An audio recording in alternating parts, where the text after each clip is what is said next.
Okay guys, so for social studies today you're going to need your books and make sure you watch all the way through to the end of the video because we have a fun little activity that we're going to do.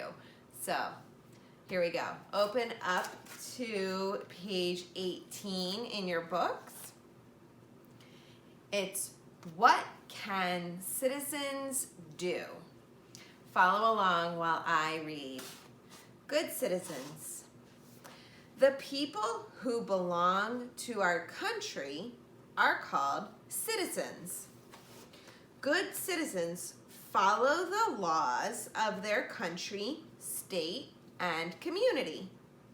Good citizens also help others. They work to make their neighborhoods and communities better and safer. And so when we were in the classroom, I would often say, be a good citizen of the classroom, be a good citizen of the classroom. And that means things like taking care of our area, right? Picking up trash if you see it on the floor, helping out friends, right? Taking care of the books that are in the library. And we can do that in our community as well. So what are the people in that picture doing? It looks like they're helping out at a playground, right? And I've actually seen some posts of kids who have recently gone out and picked up trash. We're not allowed to go to playgrounds right now, but you can still help out in your community by picking up trash or, helping out a neighbor. When you're helpful in your community, that means that you are being a good citizen. So there are lots of ways that you can be a good citizen. Okay, a class vote. We're on the next page now. Sometimes we do not all agree. A fair way to decide is to vote. A vote is a choice that can be counted. And when we were all together, we would do votes all the time, right? Especially when it came to Go Noodle. I would always have you guys vote. And we know I would count you up, and then whichever one had the most votes, that's what we would do, right? Ms. Bell's class could not agree on a name for their class pet. Some wanted Fluffy, and others wanted Doodles. Ms. Bell decided that a class vote was a fair way to choose the name.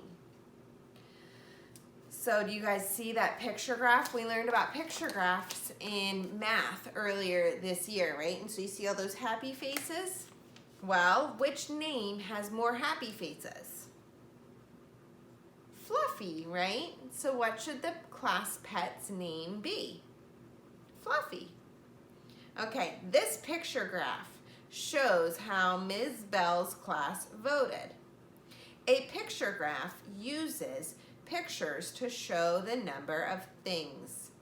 This one shows how many children voted for the names Fluffy and Doodles.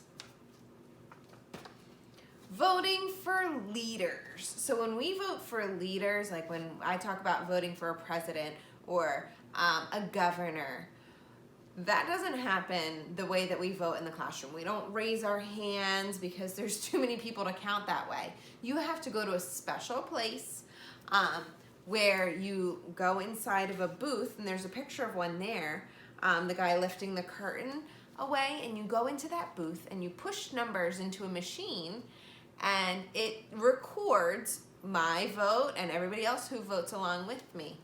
So it's a much more formal way of voting. But either way, it's the same idea in that, at the end of the day, they take a look at how many people voted for each person, and the one who has the most votes is the winner. When a citizen is 18 years old, he or she can vote for new laws and government leaders. Voting is one more way to be a good citizen. This man is going into a voting booth. A voting booth is a place to vote. Voting is important. When a citizen votes, he or she helps to choose what happens in our country. And so I wanted to give you guys the opportunity to vote for something today. So I had to be a little bit creative because we're not together. So you can't vote for something like a pajama day because you guys can wear pajamas whatever day you want, right? So here's what we're voting for. Next week, we can either do one extra Zoom call, or I can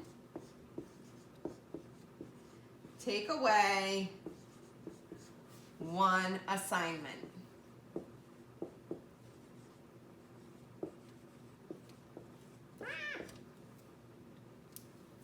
Okay, so those are your choices. You can either vote to have one extra Zoom as a class, and I'll figure out what day to add that in, or we can take away one assignment and I'll pick a day to give you guys one less thing to do, all right? So you can vote two ways. You can comment in the comments below, or you can have your parent email me and let me know what you decide. And I will let you guys know, hopefully by Monday of next week, I will have everybody's votes, and I will let you know which one of these is going to happen, all right? So stay tuned. I'll see you guys later.